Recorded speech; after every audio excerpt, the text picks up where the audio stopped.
Bienvenue dans Décryptage. Dans cette édition, nous recevons Sandiman Dounia, secrétaire exécutif du mécanisme africain d'évaluation par les pairs au Tchad, en marge de la deuxième retraite conjointe du Conseil de paix et de sécurité de l'Union africaine et du MAEP, tenue du 14 au 15 novembre 2022 à Durban, en Afrique du Sud. Sandiman Dounia nous parle des enjeux de cette retraite pour l'architecture africaine de paix et de sécurité et pour le Tchad en particulier. Monsieur Sandiman Dounia, merci de nous rejoindre sur Africa 24. Le Tchad, comme beaucoup d'autres pays, fait face à une crise politique et institutionnelle. En quoi ce genre de rencontre de haut niveau peut aider à la stabilisation du pays? Bien, il faut d'abord rappeler que les rencontres actuelles s'inscrivent dans le cadre des réunions statutaires qu'organise le secrétariat du MAEP continental. Et le Tchad, comme tous les autres pays membres et certains partenaires, prend part, donc le Tchad prend part à cette rencontre-là. Et comme vous l'avez si bien dit, l'actualité domine en ce moment en ce qui concerne les questions de paix, de sécurité et les questions de gouvernance.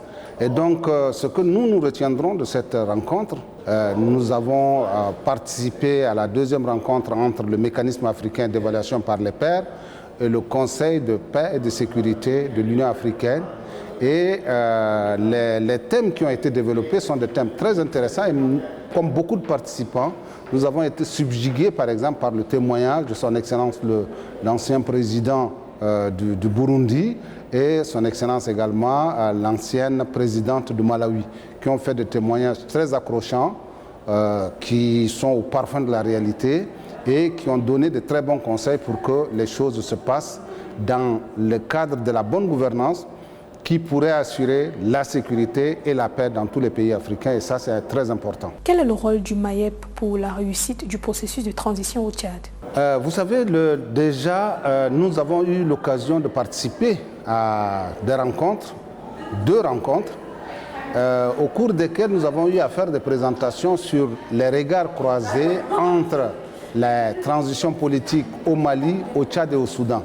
Et lors de ces rencontres-là, c'était des rencontres organisées par le mécanisme africain d'évaluation par les pairs, qui, en plus de son mandat initial, traditionnel, s'est vu élargir un mandat en termes de prévention et de gestion de conflits. Et ça, c'est très intéressant. Il suffit juste de considérer que pour l'année qui s'annonce, le mécanisme africain d'évaluation par les pairs s'est mis à élaborer un rapport sur la gouvernance en Afrique, mais spécialement axé sur les changements anticonstitutionnels en Afrique. Et nous pensons que ce document qui va être élaboré, qui va être présenté au chef d'État en fin janvier, début février, ce document va permettre aux pays africains d'éviter les crises que nous connaissons et qui sont récurrentes en fait. Pensez-vous que le partenariat entre le MAEP et le Conseil de paix et de sécurité de l'Union africaine peut aider à prévenir et lutter contre les conflits sur le continent? Bon, nous sommes à la deuxième édition de ce que nous appelons la retraite conjointe entre le mécanisme africain d'évaluation par les pairs et le Conseil de paix et de sécurité de l'Union africaine. L'année dernière, il y a eu une telle rencontre en décembre. Cette année, cette rencontre a lieu en novembre. Et nous pensons que les thèmes qui sont développés, comme nous l'avions dit, qui concernent le triptyque gouvernance, paix et sécurité, ce sont là des thèmes très importants et nous pensons que dans ces exercices de réflexion, le MAEP et les pays africains de manière générale tireront quelque chose de cette concertation entre le Conseil de paix et de sécurité de l'Union africaine et le mécanisme africain d'évaluation par les pairs. Nous pensons que les choses vont s'amenuiser en termes de conflits pour ouvrir la voie à des moments de paix, à des moments de sécurité.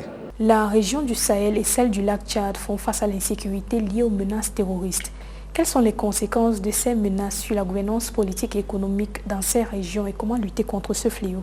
Si vous prenez déjà le lac Tchad, nous avons tiré sur la sonnette d'alarme, les pays membres de la Commission du bassin du lac Tchad, en organisant le Forum mondial sur le développement durable en 2010 déjà, avaient tiré la sonnette d'alarme sur les conséquences que pourrait avoir l'assèchement du lac Tchad, mais également d'autres conséquences politiques, d'autres conséquences économiques qui pourraient surgir.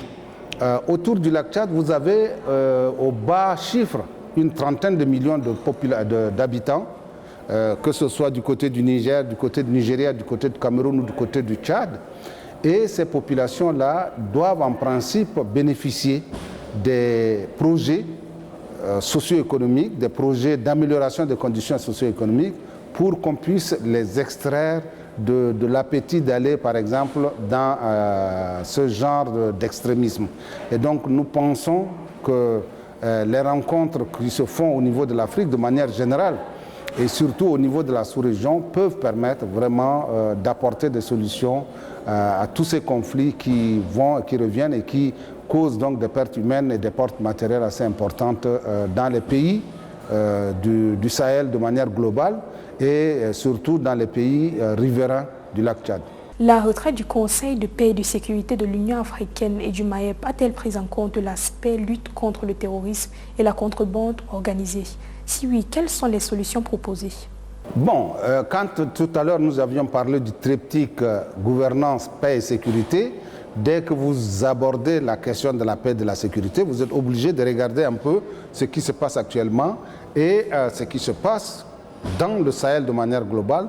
C'est l'extrémisme violent, ce sont des situations de ce genre-là et nous allons poursuivre, enfin le Conseil de paix et de sécurité, le mécanisme africain d'évaluation par les pairs vont poursuivre la réflexion autour de ces questions en se focalisant sur les relations très étroites qui existent entre la gouvernance, la paix et la sécurité. Monsieur Sandiman Dounia, vous êtes le secrétaire exécutif du MAEP au Tchad. Merci d'avoir accepté notre invitation.